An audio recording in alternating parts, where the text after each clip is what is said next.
परिचय। बच्चों, आज हम जीव तथा उनकी समष्टियों के बारे में सीखेंगे। क्या कोई मुझे बता सकता है कि जीव क्या होते हैं? सर, जीव सजीव प्राणी होते हैं जो उद्दीपन की प्रतिक्रिया करने, प्रजनन, वृद्धि करने में सक्षम तथा समस्थैतिक होते हैं। सही कहा रिया। और जीवों के उदाहरण हैं स्तनधारी, पक्षी, जीवाणु, कवक इत्यादि। लेकिन सर, हम उनकी समष्टि को कैसे परिभाषित करते हैं? अच्छा प्रश्न है राजेश। हम जानते हैं कि जीवों की समष्टि में कुछ विशेषताएं होती हैं। इन विशेषताओं के आधार पर हम जीवों की समष्टि को परिभाषित करते हैं। इस पाठ में आप जीव तथा उनकी समष्टियों के बारे में सीखेंगे।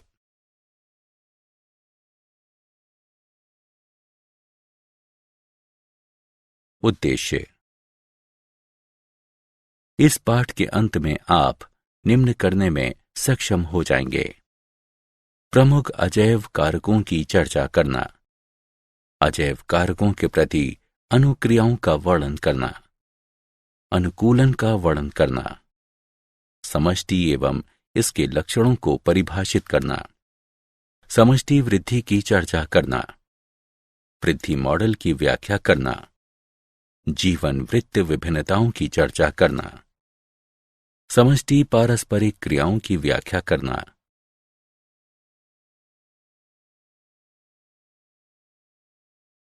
जीव और इसका पर्यावरण।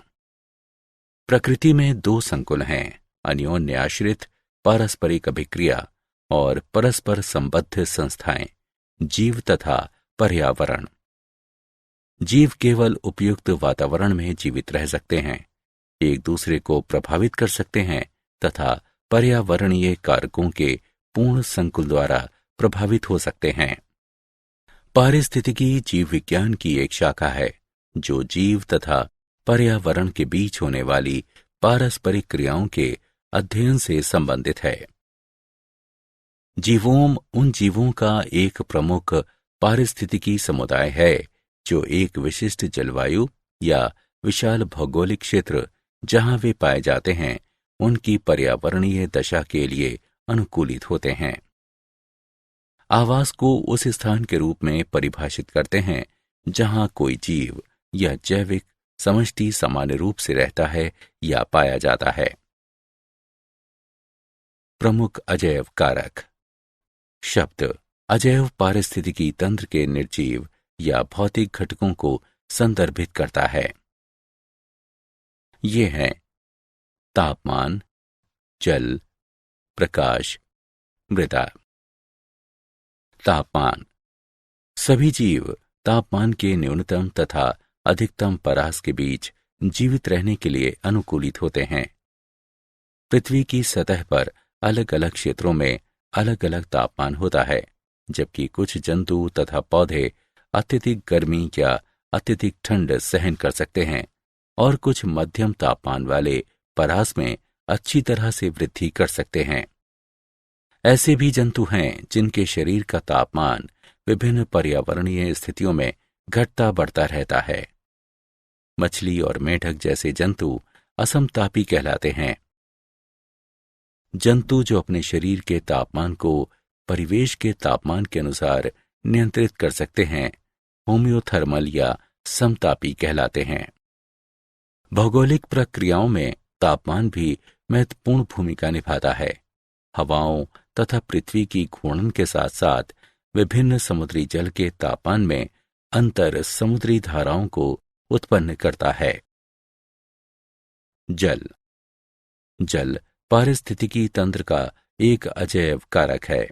सभी सजीवों को जल की आवश्यकता होती है। पृथ्वी पर जीवन के लिए जल महत्वपूर्ण है।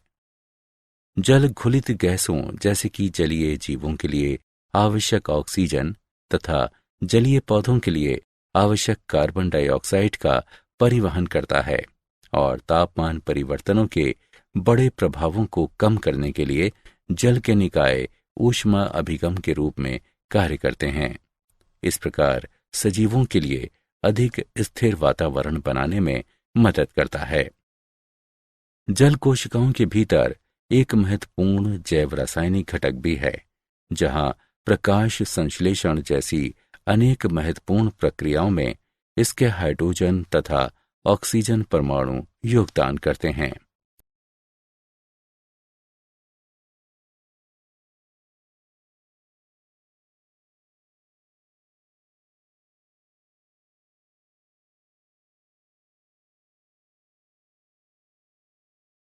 प्रकाश प्रकाश जीवों की ऊर्जा का मुख्य स्रोत है।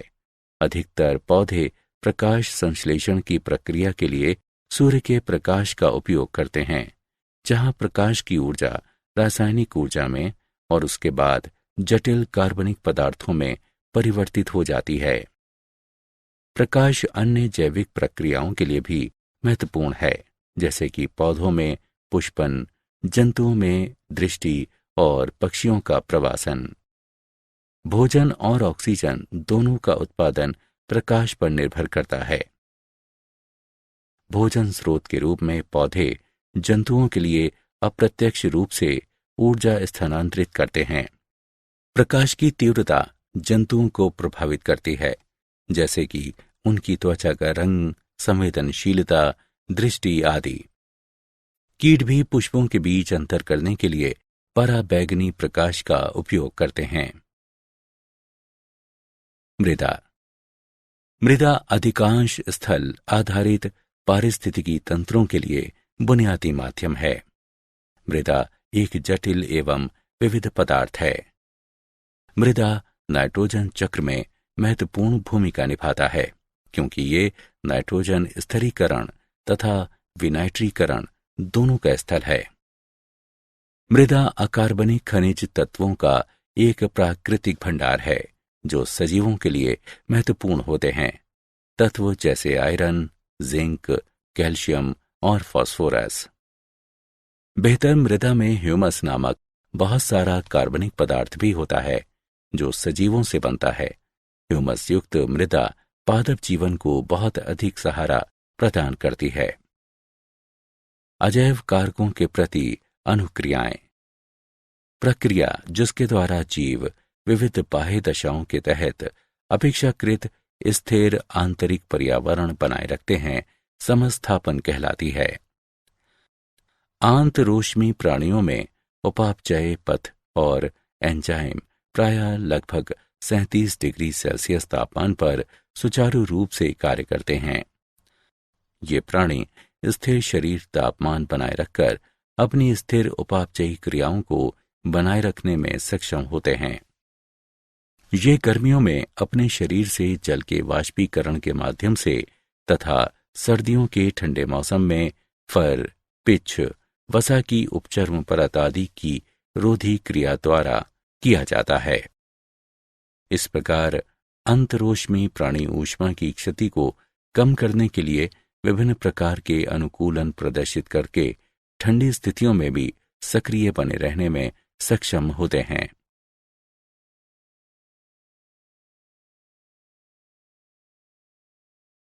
नियमन अधिकतर जीव शारीरिक क्रियाओं द्वारा समस्थापन बनाए रखने में सक्षम होते हैं, और जिससे शरीर का तापमान, परासरणी, सांद्रण आदि स्थिर रहता है।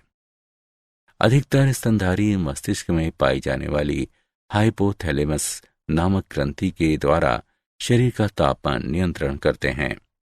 इस ग्रंथि का ताप नियमन केंद्र ऊष्मा क्षति एवं उत्पादन को नियंत्रित करता है।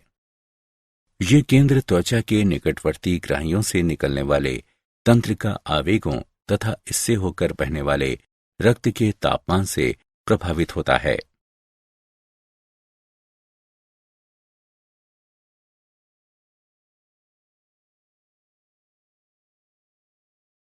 समरूपण जंतु या पौधे जिनके शरीर के भीतर की कुछ दशाएं बाह्य परिवर्तनों के साथ बदलती रहती हैं, समरूपी कहलाते हैं।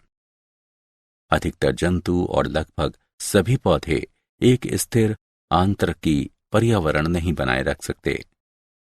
उनके शरीर का तापमान परिवेशी तापमान के साथ बदलता रहता है। जलीय जंतुओं में शरीर के तरल की परासरणी सांद्रता परिवेशी जल की परासरणी सांद्रता के अनुसार बदलती रहती है। ऐसे जंतु परासरणी समरूपी कहलाते हैं। ताप नियमन ऊर्जा के संदर्भ में एक खर्चीली प्रक्रिया है। ऊष्मा क्षति या लाभ सतही क्षेत्र का कार्य है और इसलिए छोटे जंतु ध्रुवीय क्षेत्रों में नहीं पाए जाते हैं। प्रवास। इस क्रियाविधि द्वारा जीव दबावपूर्ण आवास से अस्थायी रूप से अधिक अनुकूल दूसरे आवास में चले जाते हैं। व्हेल जो सबसे लंबी दूरी का प्रवास करती है ग्रे व्हेल है, जो लगभग 12,500 मील का प्रवास करती है। कीट जो सबसे लंबी दूरी का प्रवास करता है मरुटिड्डी है, जो लगभग 2,800 मील का प्रवास करती है। निलंबित। वे जीव जो प्रवास नहीं कर सकते दबाव वाले समय में अपनी उपापचयी सक्रियता को निलंबित कर देते हैं और अनुकूल परिस्थितियां आने पर अपनी सक्रियता को पुनः शुरू कर देते हैं। मेंढकों एवं कुछ सरीसृपों, ध्रुवीय भालुओं में शीत निष्क्रियता तथा कुछ घोंघों और मछलियों में ग्रीष्म निष्क्रियता आदि निलंबन के उदाहरण हैं।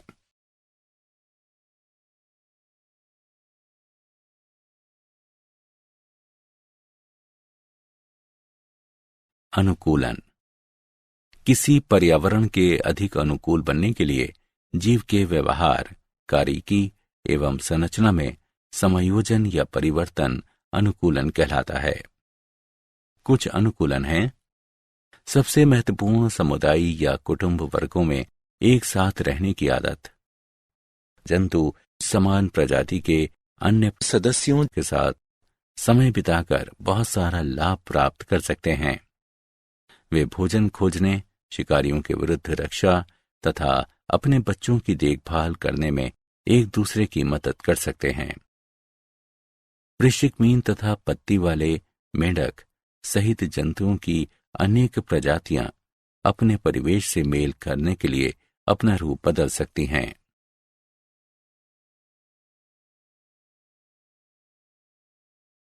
मरुस्थलीय पौधों में अनुकूलन। कुछ पौधे जो गूदेदार कहलाते हैं अपने तने या पत्तियों में जल संचित करते हैं। कुछ पौधों में पत्तियां या छोटे मौसमी पत्तियां जो केवल वर्षा के बाद ही विकसित होती हैं नहीं पाई जाती हैं। पत्तियों की कमी के कारण प्रकाश संश्लेषण के दौरान जल की हानि कम होती है। जल अवशोषित करने के लिए लंबे मूल तंत्र व्यापक रूप से फैलते हैं या भूमि में गहराई तक जाते हैं। कुछ पौधों में छोटा जीवन चक्र होता है। अंकुरण वर्षा के फलस्वरूप होता है। वृद्धि, पुष्पन और मृत्यु 1 वर्ष के भीतर हो जाती है।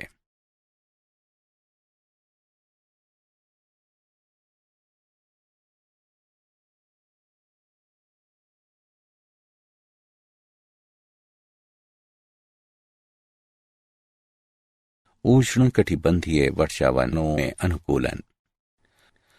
उष्णकटिबंधीय वर्षावन। कुछ पौधे सूर्य के प्रकाश तक पहुंचने के लिए दूसरे पौधों पर अधिरोहण करते हैं।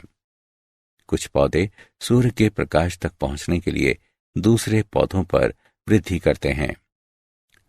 वन के धरातल पर उगने वाले पुष्प जंतु परागणकारियों को लुभाने के लिए बनाए गए हैं, क्योंकि परागण में सहायता करने के लिए वन के धरातल पर अपेक्षाकृत हवा नहीं होती है। चिकनी छाल तथा चिकने या मोम जैसे पुष्प पानी के बहने की गति बढ़ा देते हैं।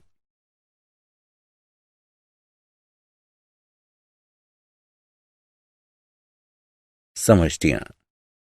समष्टि गुण। प्रकृति में एकल व्यष्टि पृथक एकांत में नहीं रह सकता है। व्यष्टि अपनी उत्तरजीविता तथा अपनी प्रजातियों के शाश्वतीकरण के लिए प्रायः अपनी ही तरह के अन्य व्यष्टियों के साथ जुड़े होते हैं। किसी स्थान पर पाई जाने वाली प्रजाति के सभी व्यष्टि समष्टि बनाते हैं। पारिस्थितिकी में समष्टि समान क्षेत्र में रहने वाले तथा जैविक समुदाय की इकाई के रूप में कार्य करने वाले समान प्रजाति के व्यष्टियों का समूह है। किसी दिए गए क्षेत्र में उपस्थित समान प्रजाति के घोंघों का समूह समष्टि को निरूपित करता है। समष्टि गुण। घनत्व। समष्टि का आकार प्रायः इसके घनत्व के पदों में व्यक्त किया जाता है। समष्टि घनत्व दिए गए समय में किसी इकाई क्षेत्र में उपस्थित प्रजातियों की व्यष्टियों की संख्या है। गणितीय रूप से D बराबर N/S, जहां D समष्टि घनत्व N एक विशिष्ट समय में प्रजातियों के व्यष्टियों की संख्या दर्शाता है और S स्थान की इकाइयों की संख्या को निरूपित करता है। जन्म दर। किसी क्षेत्र में जन्म लेने वालों की संख्या एवं उस क्षेत्र की समष्टि का अनुपात प्रति 1000 समष्टि प्रति वर्ष के रूप में व्यक्त किया जाता है। मृत्यु दर। मृत्यु दर को उम्र या कारण के अनुसार सूचीबद्ध किया जा सकता है। किसी क्षेत्र में मरने वालों की संख्या एवं उस क्षेत्र की समष्टि का अनुपात प्रति 1000 प्रति वर्ष के रूप में व्यक्त किया जाता है। लिंग अनुपात।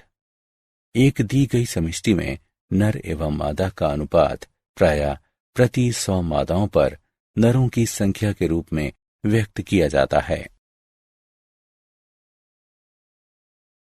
समष्टि वृद्धि।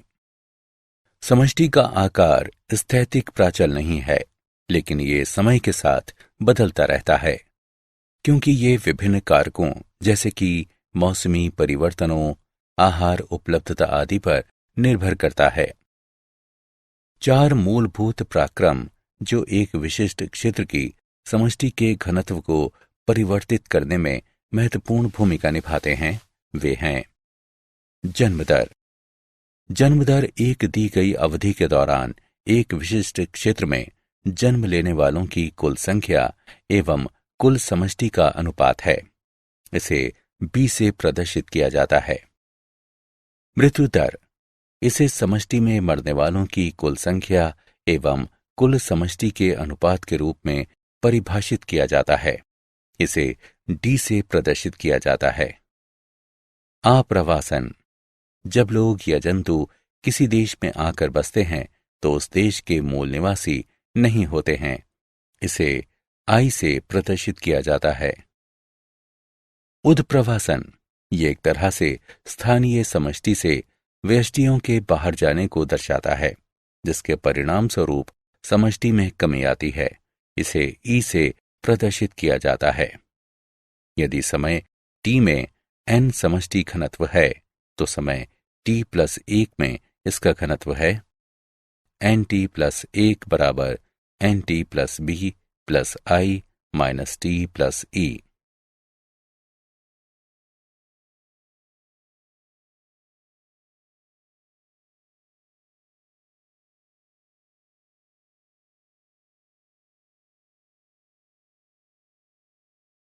वृद्धि मॉडल। समय के साथ समष्टि की वृद्धि के विशिष्ट प्रतिरूप समष्टि वृद्धि मॉडल कहलाते हैं। मॉडल 2 प्रकार के होते हैं, चरघातांकी मॉडल और संभार तंत्र मॉडल। चरघातांकी मॉडल। ये मॉडल इस तथ्य पर आधारित है कि कोई भी प्रजाति ज्यामितीय श्रृंखला के अनुसार संख्याओं में संभावित वृद्धि कर सकती है।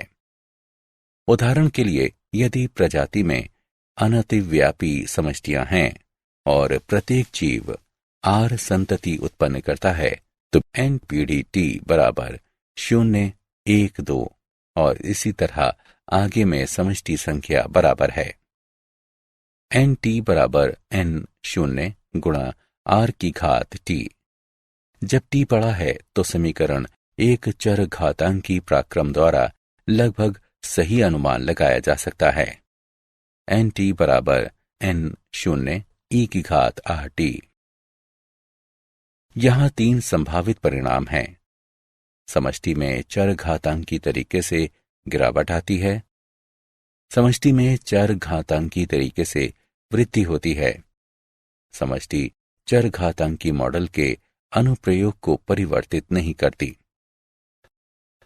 सूक्ष्म जीव विज्ञान, संरक्षण जीव विज्ञान, कीट पालन, पादप या कीट संगरोध और मत्स्य पालन।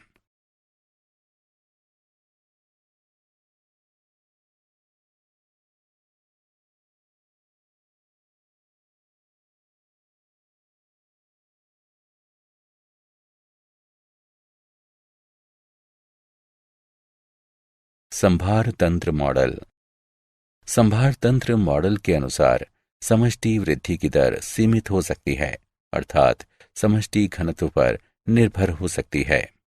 R बराबर R0 गुणा 1 माइनस n/k।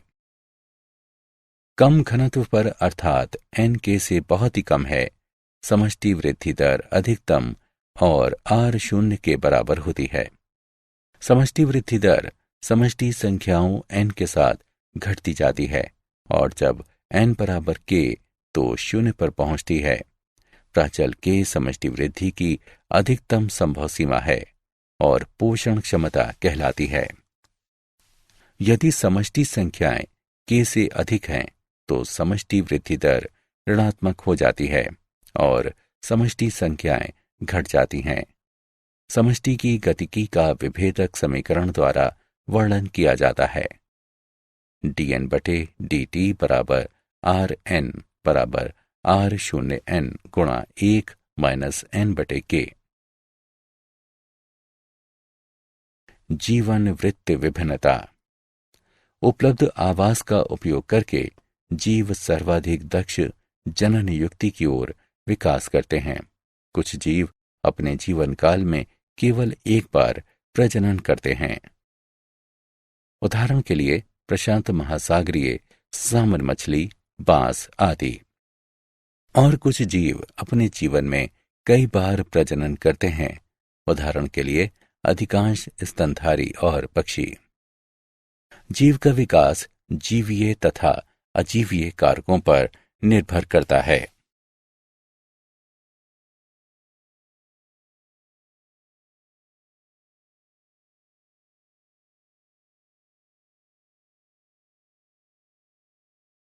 समष्टि पारस्परिक क्रियाएं। समुदाय विभिन्न प्रजातियों की पारस्परिक क्रिया समष्टियों का समूह है। जंतुओं की समष्टि एक दूसरे तथा अपने वातावरण से कई तरह से पारस्परिक क्रिया करती है।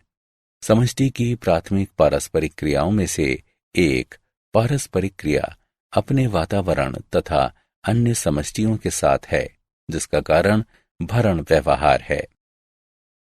सहभोजिता दो विभिन्न प्रजातियों के बीच सहचर्य है, जहां एक प्रजाति को लाभ होता है और दूसरी प्रजाति को न लाभ होता है न हानि। अंतरजातीय परजीविता विभिन्न प्रजातियों के दो जीवों के बीच एक सहचर्य है, जहां एक प्रजाति को हानि होती है या वो मर जाती है और दूसरी अप्रभावित रहती है। प्रजातियों के बीच पारस्परिक क्रिया के लक्षण हैं परभक्षण, स्पर्धा, परजीविता, सहभोजिता, सहोपकारिता।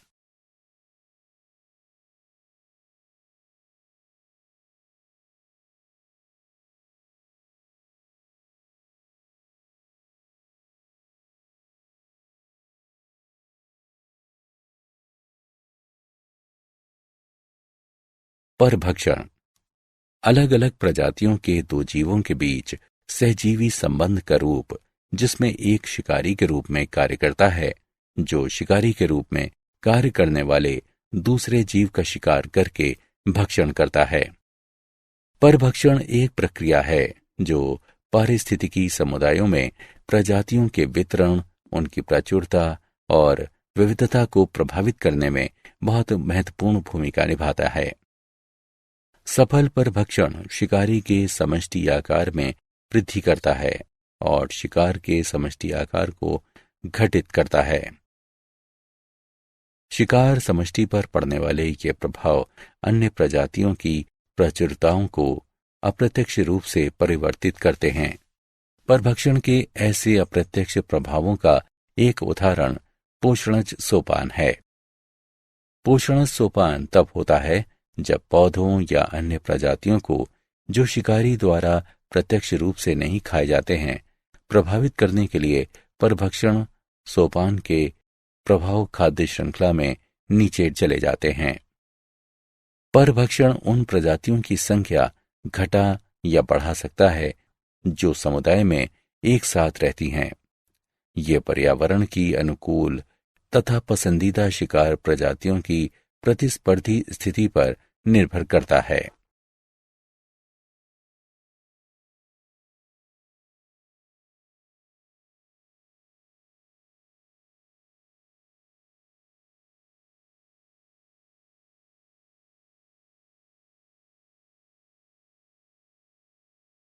स्पर्धा सीमित आवश्यक संसाधन के लिए जीवों के बीच संघर्ष स्पर्धा है।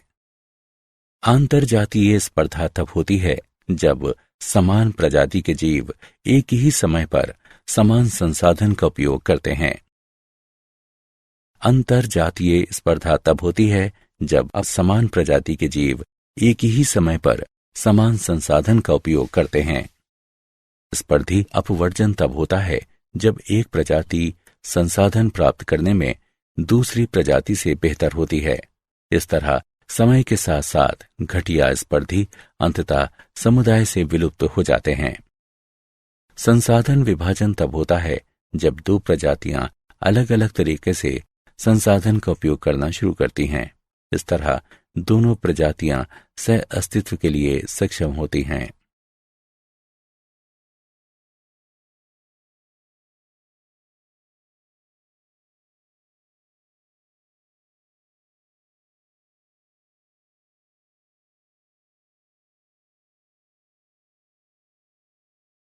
परजीविता परजीविता में एक व्यष्टि जीव परजीवी अपने पोषक से प्राप्त पोषक तत्वों की खपत करता है।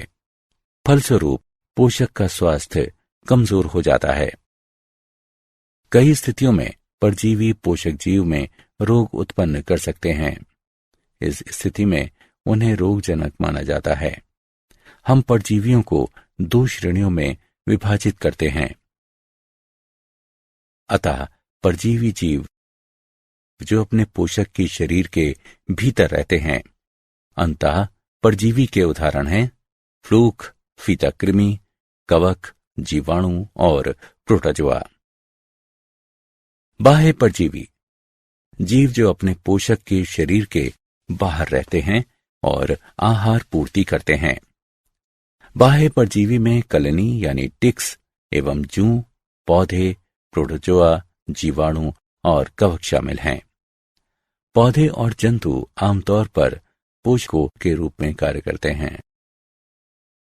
परजीवी संचरण सभी परजीवियों के लिए पोषक एक आवास के द्वीप के रूप में मौजूद है, लेकिन द्वीप एक सीमित अवधि तक रहता है और परजीवी वर्तमान पोषक के मृत होने से पहले एक नया पोषक खोज लेते हैं। नए पोषक तक संचरण या तो प्रत्यक्ष रूप से या एक वाहक के द्वारा हो सकता है। प्रत्यक्ष संचरण में परजीवी बिना किसी मध्यवर्ती जीव के एक पोषक से समान प्रजाति के एक दूसरे पोषक तक पहुंचता है। वाहक संचरण में मध्यवर्ती जीव वाहक परजीवी को एक पोषक से अगले पोषक तक स्थानांतरित करता है।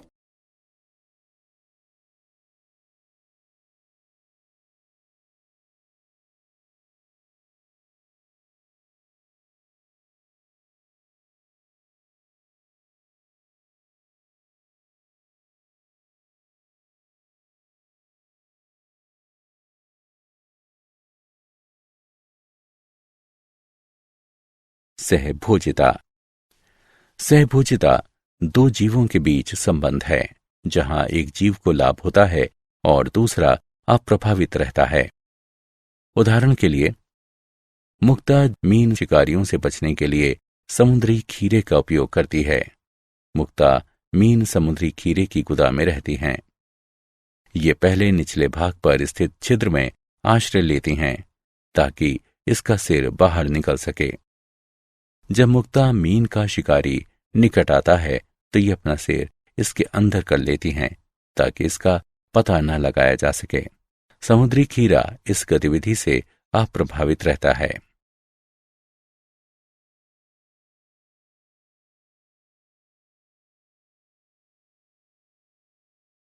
सहोपकारिता।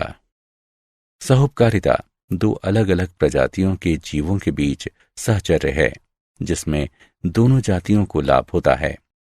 सहोपकारी व्यवस्था प्रायः व्यापक रूप से भिन्न जीविका आवश्यकताओं वाले जीवों के बीच विकसित होते हैं। नाइट्रोजन स्थिरीकरण जीवाणु और लेग्यूमिनस पौधों के बीच सहभागिता एक उदाहरण है। इसी तरह गाय और रुमेन जीवाणु के बीच सहचर्य है। पाचन तंत्र में रहने वाले जीवाणु गाय द्वारा खाए गए पौधों को पचाने में मदद करते हैं। पेड़ की जड़ों और कुछ कवकों के बीच सहचर्य प्रायः सहोपकारी होते हैं।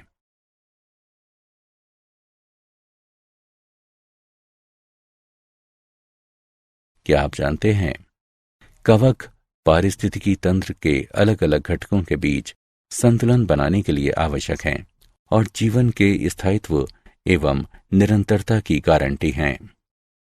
कुछ कवक एंजाइम और अम्ल स्रावित करते हैं जिनसे रोगों का उपचार करने में मदद मिलती है, जैसे कि पेनिसिलियम कवक जो एंटीबायोटिक पेनिसिलिन उत्पन्न करते हैं।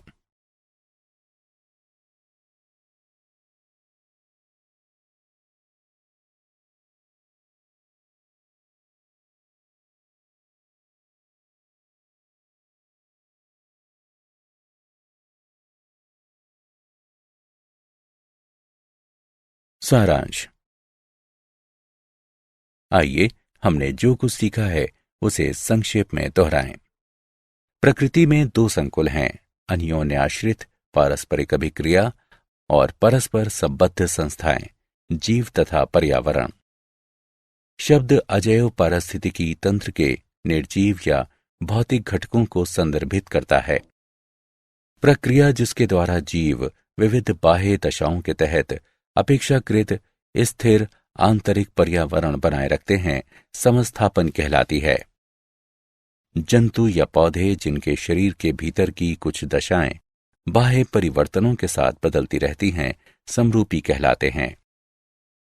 प्रवास एक क्रियाविधि है जिसके द्वारा जीव दबावपूर्ण आवास से अस्थायी रूप से अधिक अनुकूल दूसरे आवास में चले जाते हैं। मेढकों एवं कुछ सरीसृपों, ध्रुवीय भालुओं में शीत निष्क्रियता तथा कुछ घोंघों और मछलियों में ग्रीष्म निष्क्रियता आदि निलंबन के उदाहरण हैं। किसी पर्यावरण के अधिक अनुकूल बनने के लिए जीव के व्यवहार, कार्यकी एवं संरचना में समायोजन या परिवर्तन अनुकूलन कहलाता है। किसी स्थान पर पाई जाने वाली प्रजाति के सभी व्यष्टि समष्टि बनाते हैं। पराक्रम जो एक विशिष्ट क्षेत्र की समष्टि के घनत्व को परिवर्तित करने में महत्वपूर्ण भूमिका निभाते हैं, वे जन्म दर, मृत्यु दर, आप्रवासन एवं उत्प्रवासन हैं। परभक्षण, स्पर्धा, परजीविता, सहभोजिता और सहोपकारिता प्रजातियों के बीच पारस्परिक क्रिया के लक्षण हैं।